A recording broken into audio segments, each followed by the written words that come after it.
Most of you who have been much exposed to the borderline diagnosis will have heard in conjunction with that there are evidence-based treatments for effective treatments for it. The best known, most widely recognized, the best researched is dialectical behavior therapy. There are others. Mentalization-based treatment is one which McLean Hospital has become one of only 2 sites in North America where it can be taught and where the patients in this setting are exposed to both dialectical behavior therapy and mentalization-based treatment. A third model, the one that I was going to introduce you to, is in some ways older and in some ways newer than the other 2. It was researched in only 2009 in a multi-site Canadian study where it was compared with dialectical behavior therapy. And this treatment, called good psychiatric management, did just as well as very high quality DBT. Usually when you have a treatment in a horse race like that where you're going to see who's better, if your component doesn't win, it's because it wasn't practiced very well. In this instance, before I even saw the results of the trial, Marshall Linehan, who's the head of the DBT, originated that and has led the movement towards its wide usage, called me to say that she always knew that what I did was a sort of modified form of DBT. And that the DBT with which good psychiatric management was compared was really high quality. And so she was very impressed with the results. So that's very high praise. What good psychiatric management was and is, it was a treatment provided by experienced psychiatrists who were following a manual, a loose manual, which was basically the 3rd version of the book I keep rewriting, that started in 1984, and then another version in 2001, and the 3rd version was in 2008.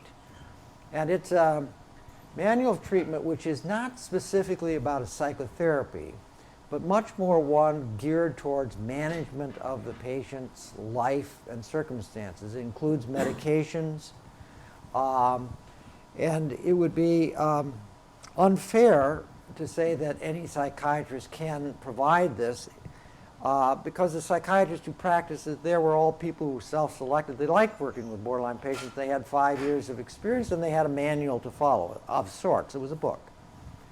But the fact is that most psychiatrists in this country, let alone the rest of the world, don't learn very much about borderline personality disorder. And some, if not much, of what they're taught is misinformation. For a long time, this was a disorder which was thought to have a poor prognosis, or if it was to be treated, it could only be done by experts who went, and patients would undergo a long and intensive treatment in order to show improvements. The natural course of this disorder is one where most borderline patients out in the community, including and those who come to McLean Hospital, will have remissions. That is, the signs and symptoms on which the diagnosis is based remit gradually over a period of years, so that by 1 year, about 20% of the people will fall below 2 criteria. By 2 years, it's more like 40% below 2 criteria. By 5 years, it's like 60%. By 8 years, it's 85%. Those statistics do not depend upon whether the patients received intensive treatment or treatments which were specific for borderline personality disorder. That's the natural course of the disorder. So that's very good news.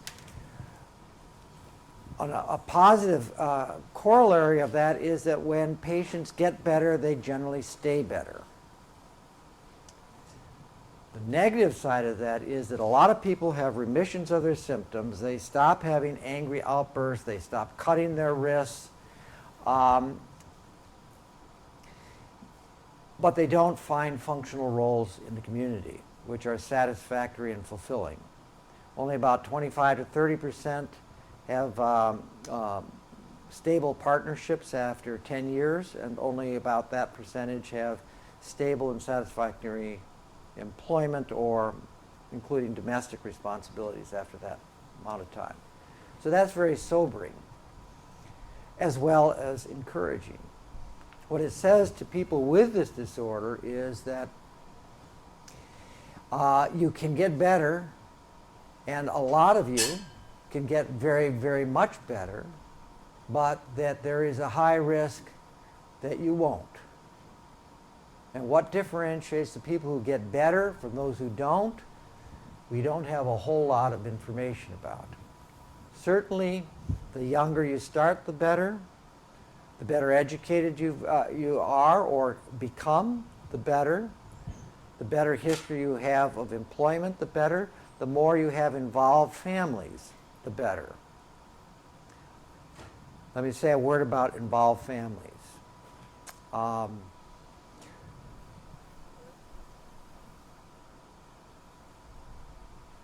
Oftentimes, when borderline patients appear for treatment, they are alienated from their families and feel, in fact, that their families were a primary source of their developing the disorder. And they're very tough on parents that way, because parents may or may not have had a significant role in the causality, but almost all parents respond defensively and sometimes very guiltily, whether warranted or not, to having an offspring point their finger and say, you caused this. It's very tough on parents. The parents of people with this disorder are heavily burdened by it. It took me a long time to sort of come around to this. I think I had to have had adolescents at home to understand that, you can do your best and still shit happens. It was also helpful when at about this point the data came through, which was a direct contrast to much of what I had learned and taught, which indicated that the disorder is significantly heritable. Now, what that means is not that parents are exempt from a major causal role in the development of this disorder. It means that being an ideal parent for kids with the genetic disposition for this disorder adds considerably more stress to being the parent. These are kids who, even at an early age, were generally not easy to soothe. When you have a child who's not easy to soothe, who's in fact maybe hypersensitive to the nuances of your facial expression, that could be a strength, but it puts a caretaker in a position of high anxiety, oftentimes in response to their inability to soothe the child, or the child's getting easily distressed by their facial expression. It will actually aggravate their responsiveness. They'll get angry or they will withdraw from the child. And then that looks like bad parenting, but what it didn't take into consideration, and certainly by the child, it would appear as bad parenting. It did not take into consideration the interactive sequences by which the parenting occurs. It's an interactive thing.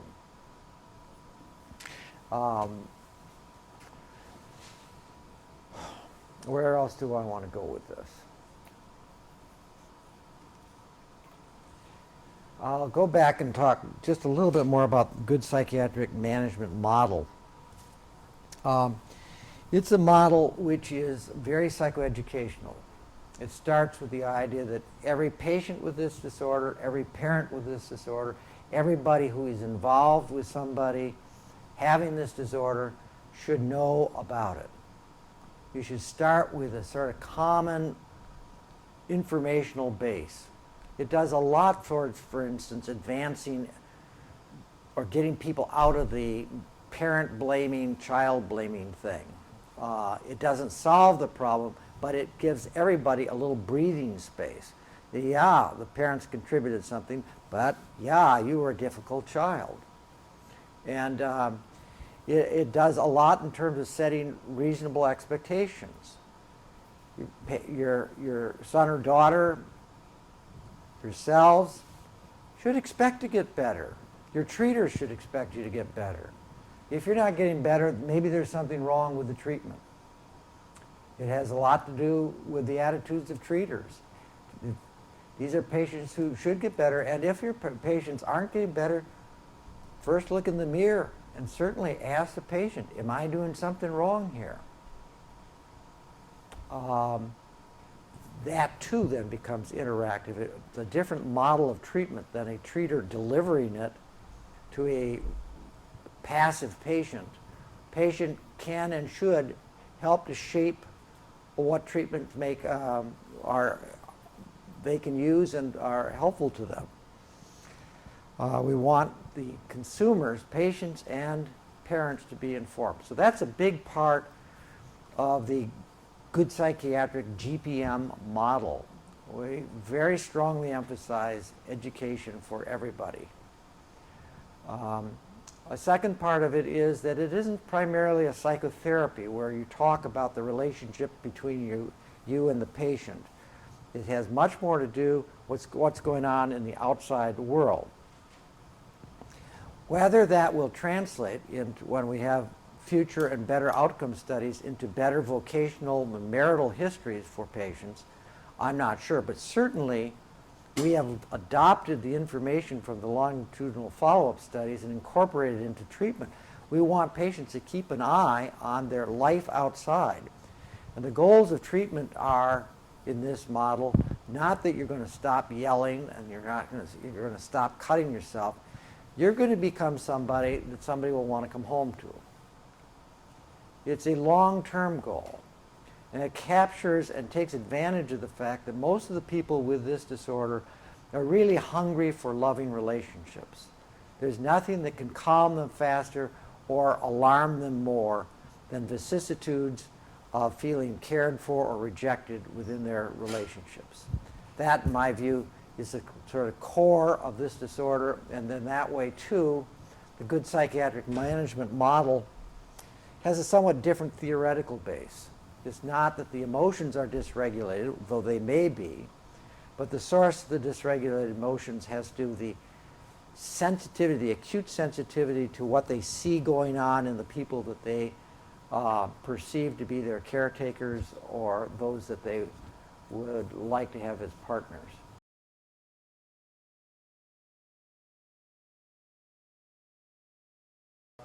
Psychoanalysis contributed some valuable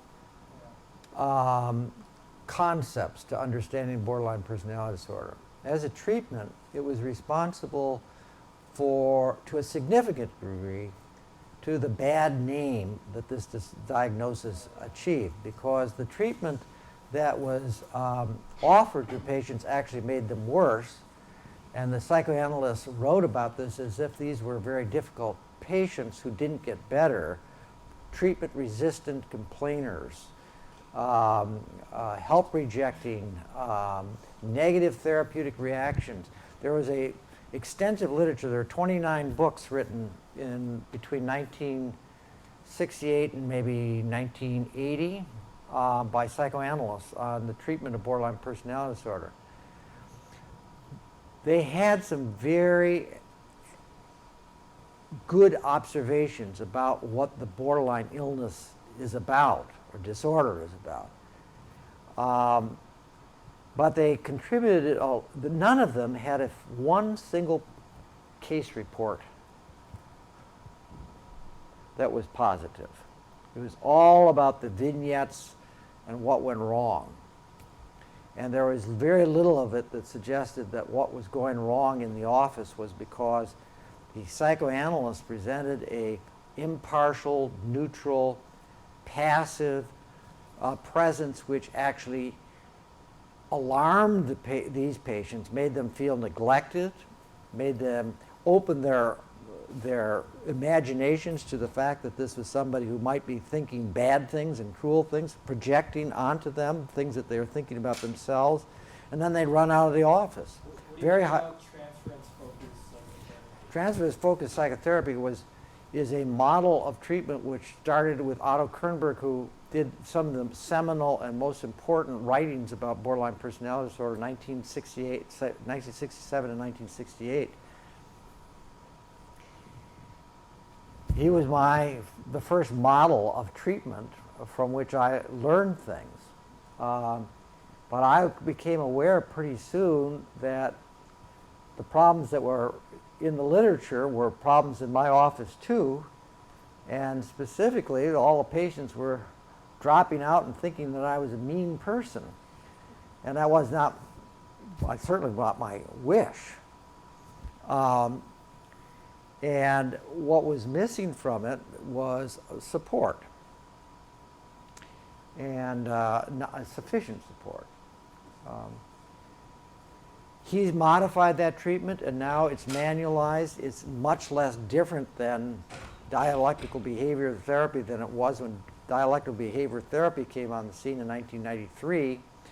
It was like a startling contrast to the psychoanalytic model, and there were big conferences with big fights between proponents of these. But what Marshall would say, where's your data? Now, Kernberg, to his credit, though he was one of the major figures in psychoanalysis, not just in the area of borderline personality disorder, he was a president of the American and International Psychoanalytic Society,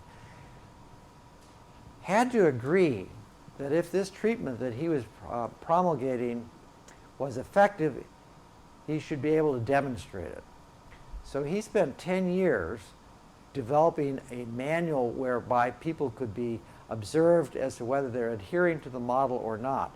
In the process of doing that, the treatment changed quite a bit.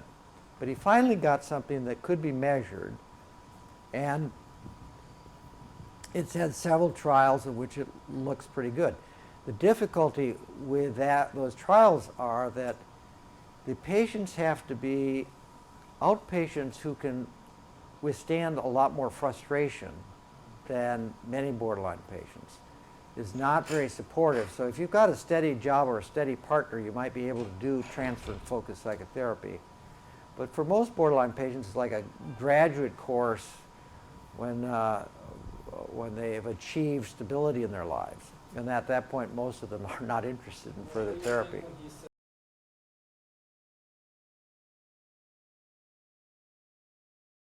What's missing in the DBT model is the psychology. What's very present in the transference-focused psychotherapy model is the psychology. Is missing, not as nearly as strong on the behavioral or the social components.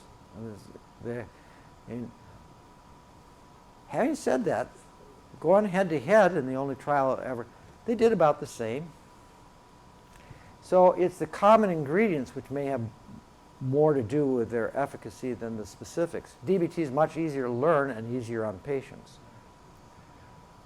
And very few therapists can do TFP treatment.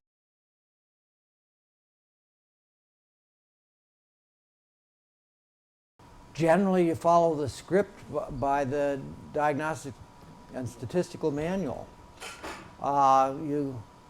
And it's usually not helpful if the clinician tells a patient that's what they have, but rather involves the patient in making the diagnosis themselves.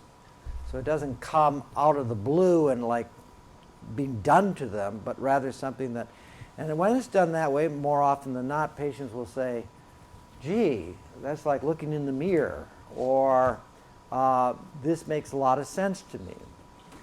Sometimes patients have negative reactions to it, and those are oftentimes those patients who've been on inpatient units where they have been exposed to the informal talk by nurses about the most difficult patient on the unit, the one nobody can stand. Oh, she's borderline. And so it takes on a stigma, which is can be quite negative for people who've been exposed to the diagnosis in that way. I mean, we developed the original diagnostic interview here in the 1970s, and the criteria for the disorder are derived from that interview. It's better than the DSM.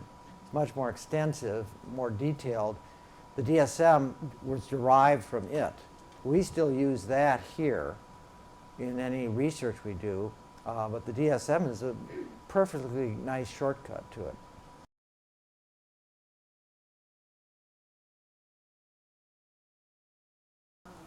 I think by textbook you're referring to the PTSD as it's defined in the textbooks, with flashbacks and loss of memory and a fearful attitude and nightmares and high anxiety.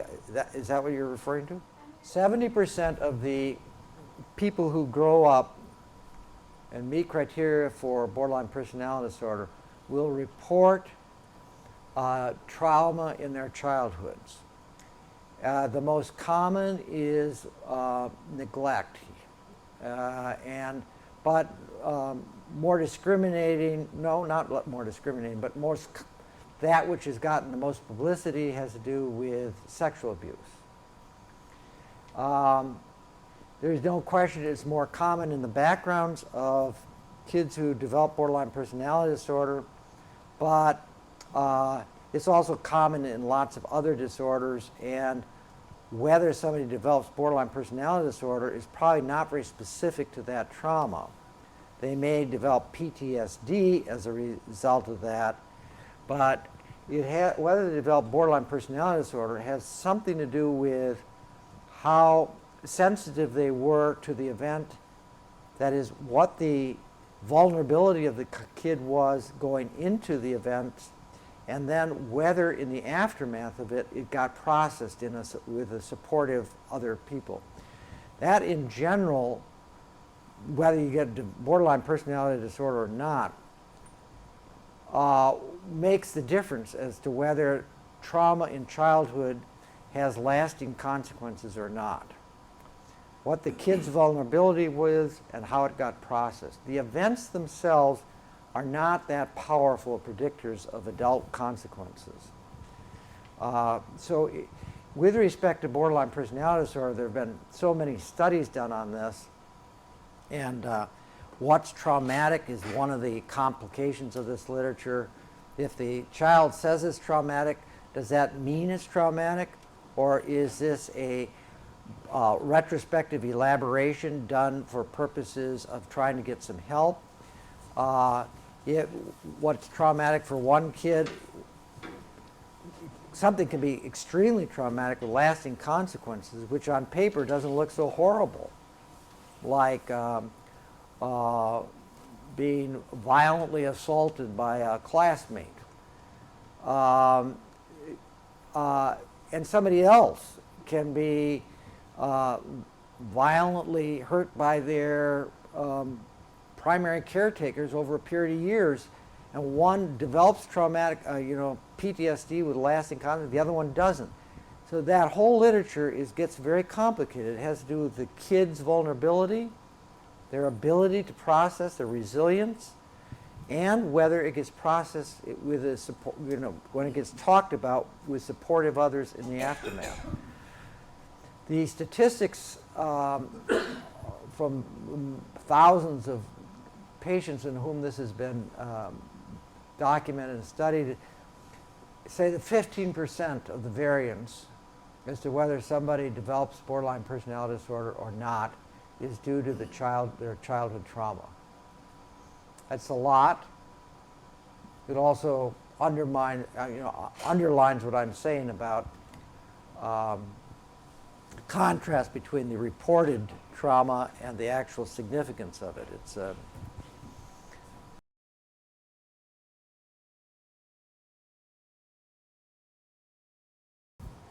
I was talking about this earlier this afternoon.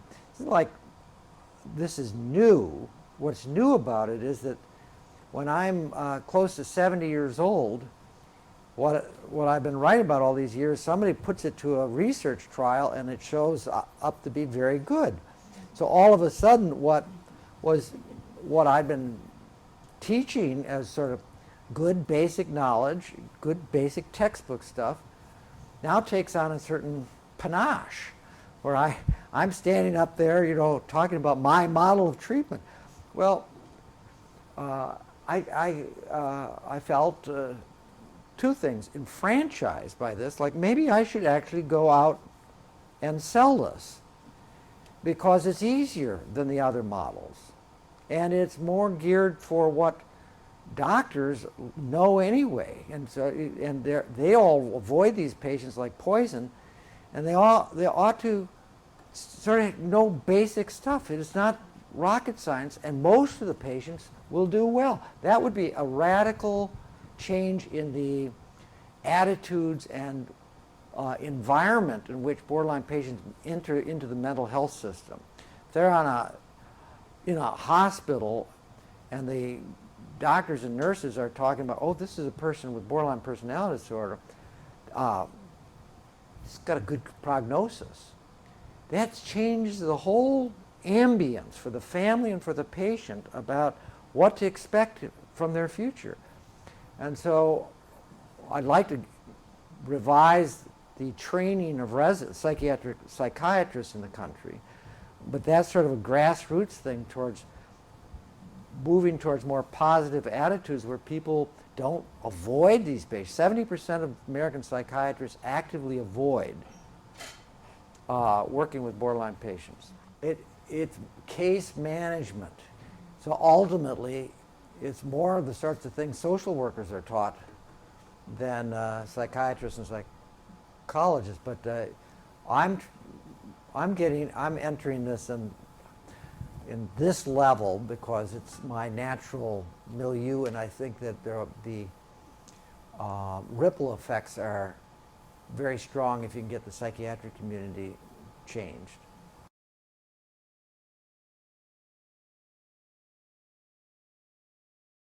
It's once a week with a psychiatrist at this point, doesn't need to be, who says, I'd like to continue working with you if I'm useful.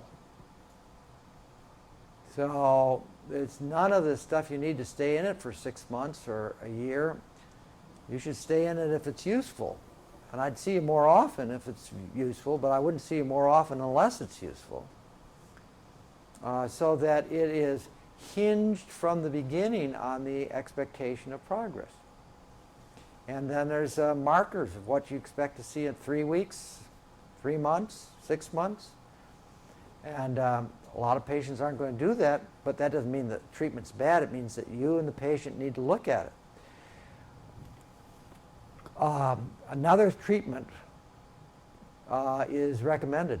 Groups are the best other treatment. Families, of course, are built into the hardware. You don't start treatment without the family getting an education. What they do with that and whether they want to follow up on it is, but you make yourself available if they have emergencies or crises. But you try to get the patient in a group. It's the single best cost-effective modality for borderline patients. And that's another thing that in my mission now to go out into the world that I am very insistent on. If you've got a clinic where you want to treat borderline patients, make treatment contingent upon their being in a group. So that's They don't, because they'll never volunteer for it. So is the group based on a particular model? Any group is better. In specialized, in this hospital, we have resources which are unlike any place else in the world. We have our self-assessment groups, we have our MBT groups, we have our interpersonal groups, we have our DBT groups, we've got our family issues groups, and we have a hierarchy of those. And this is a system which is, a model, but it's not exportable. This is not really something that can be generally used in most settings. Though something like, my point is that in the usual treatment setting, if an outpatient clinic wants to treat people with borderline personality disorder, they should insist on a group, any group, is better than no group. Any group will teach a borderline patient, require of them things that individual therapy never can require. And it's very powerful, very effective. It's built into the DBT model. It's built into the mentalization-based treatment model. In this model, it's a plus. It's not required, but family involvement is a plus. It's not required. Psychopharm is integrated. It's not a thing apart done by other people. It's a flexible. Every patient's different. I really don't want to sell GPM. I wanted to introduce you to a new model and a kind of mission which is stimulated by the lack of services. Every patient with borderline personality disorder has a right. Every family who has a member with borderline personality disorder has a right to expect that professionals that they are paying for the treatment of that disorder should have been trained, should have basic knowledge that warrants their professional status. That's just not the case. Most people aren't trained, and even some of those who are trained don't want to be involved. They're based on misinformation and bad supervisors.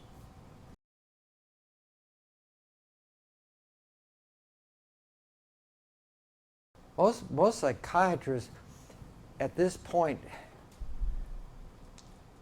can recognize borderline personality disorder in patients who are making a lot of difficulty.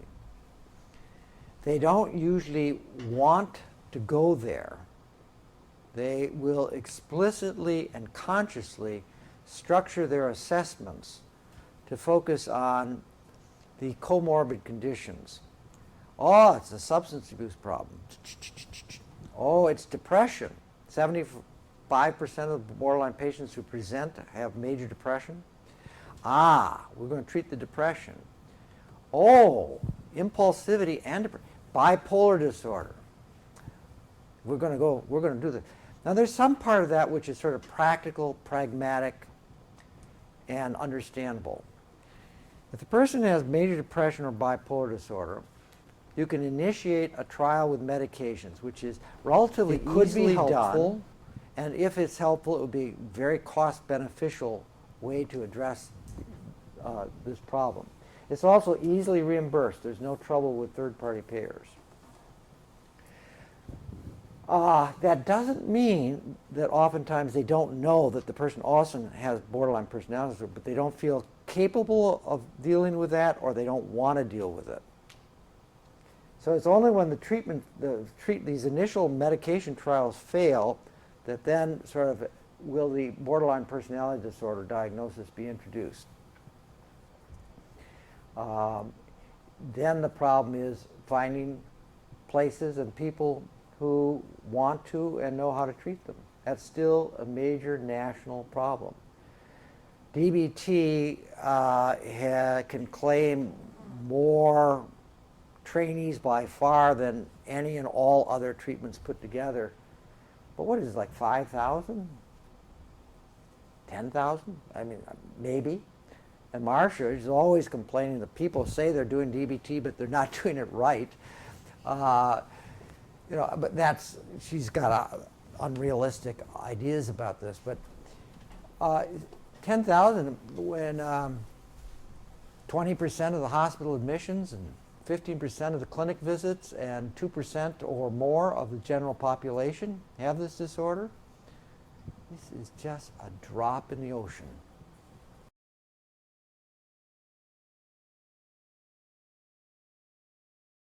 Sometimes you have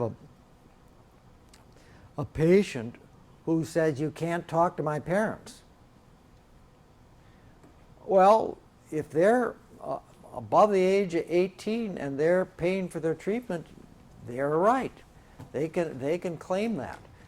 That doesn't mean that the treating clinician needs to agree to that. I mean, but you may agree to that as a temporizing thing until the person comes to see the importance of their parents being involved. But here there's a skill set too, that you as clinician need to know how to present this to a patient so that they see it as in their interest. And the way you do that is that you set it up with the goal of talking with your parents is to help them understand you better and to be less stressful to you. Well, who could disagree with that mission statement? They might not trust you. That is, they might insist on being there because they think that behind their back you're going to join their parents in condemning them as being the problem. But it is, you know these things, you can work on it, and so it's just grist for the mill in a way when a patient says you can't talk to my parents. You can usually work on that and change it. It's the circumstances under which it's really toxic are when patient treatment is supported by them or somebody else outside the family, and they are describing things about their family life which are untrue, and the clinician has no way of getting any other information about it. And that can get a therapy going which is based on a real misunderstanding of the patient's family life, and related to that, a real misunderstanding of who the clinician's dealing with.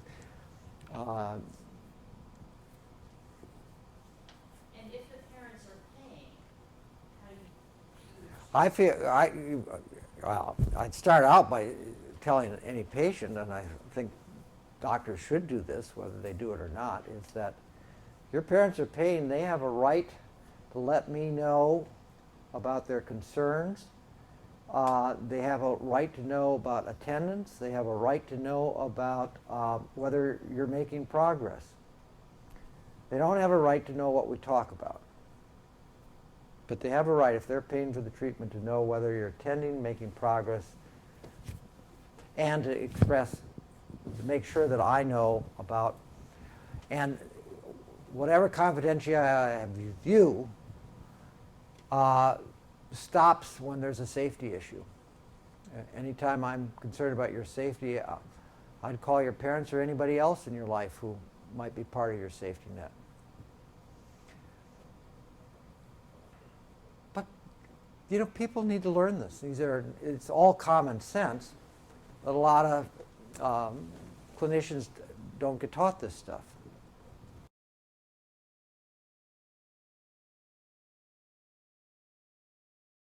Once people remit, only about 12% relapse. People remit, as I said, some people 20% by a year, 40% by 2 years, 60% by 5 years, 85% by 8 years. And that's true of a McLean sample. It's actually a bit better with McLean's sample, though they were hospitalized, so on principle, more ill, but they also got more treatment. So you could infer from that maybe these were not people treated in our specialty programs. These are all people who were treated in our standard inpatient outpatient package before we ever developed the programs that we have now. They've only come into existence since 1996. Yeah, that's from the time that they start treatment. Yeah. We had the same pattern when we followed different cohort of patients with borderline personality disorder, all out of the public sector. Virtually none of them received any intensive treatment, and certainly no treatments which were specific for BPD. So, but the pattern of recovery was more or less the same, not quite as good, but more or less the same. In general, when I scratch my head about this and get into it, I'm hesitant, but borderline patients who were at McLean did better, but not a lot better. And they should have done a lot better considering that this is a select institution.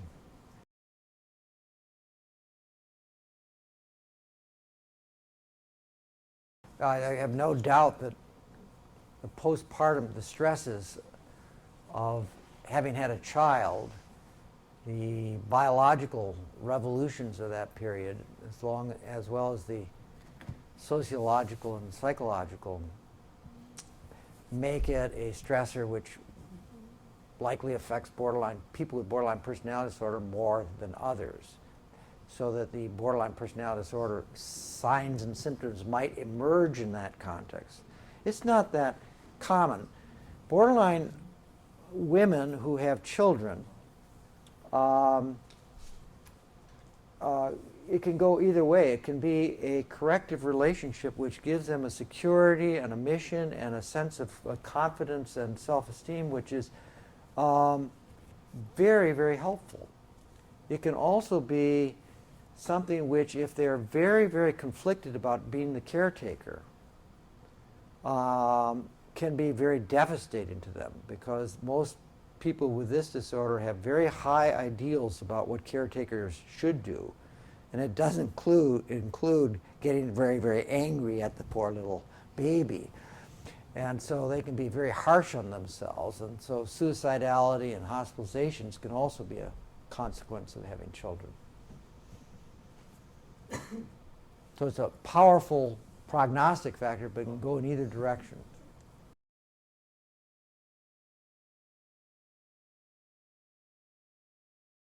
The trajectory, this is relatively newer research, but the trajectory for somebody who develops the diagnosis at the age of, let's say, 14 or 16 is about the same as if you get a cross-sectional sample that starts at around 20. So that the prognosis in adolescence is about the same as when you're 20. There will be some who recover more rapidly. There will be some that have a more persisting course.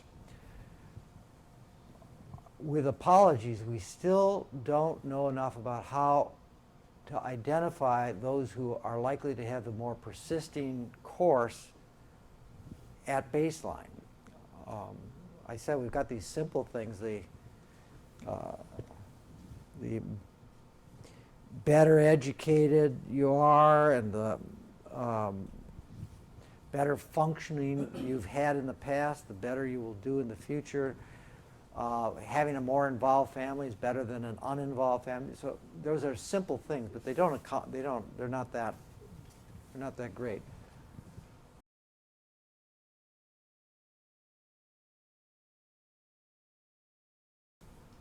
I don't know what you can do more than recommend it, encourage it, and give her education. You could give her reading materials if you think this diagnosis fits. Then give her reading materials. If she comes to the conclusion on her own, it's a lot less scary than going to some stranger where they're going to say God knows what. She can read this and say, no, that's not me, or she can say that's me. You know, it's not coming from above. There are no clear implications. It's not cool. It doesn't have the power that's associated with diagnoses when they come out of institutions.